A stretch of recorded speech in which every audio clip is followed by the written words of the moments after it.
அடுத்த கேவலம் என்னென்னா, மதுரைக்குள் வரக்கூடிய ஸ்டாலினை வரவேற்பதற்காக கட்சியினர் கூடியது ஒரு பக்கம் இருக்க, இன்னொரு பக்கம் பார்த்தீங்கன்னா, அங்கே இருக்கக்கூடிய ஒரு பாதாள சாக்கடை அப்படின்னு சொல்லலாம். அதை அப்படியே மூடுறாங்க, துணி போட்டு மூடுறாங்க. ஏன்னா ஸ்டாலின் பார்க்கக்கூடாதான். ஆகப்பெரிய தமிழகத்தின் மிகப்பெரிய அரசியல் பாதாள சாக்கடையே திமுக தான். அதோடைய தலைவரே இந்த ஸ்டாலின் தான்.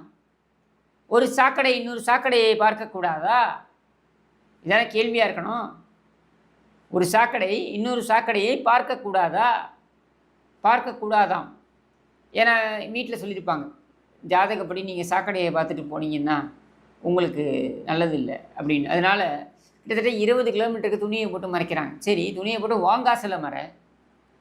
ஏண்டா நகராட்சியோட காசுலேயும் மாநகராட்சியோட காசுலேயும் எடுத்து மறைக்கிறீங்க? ஏன் காசு ஏன் செலவு பண்ணுறீங்க?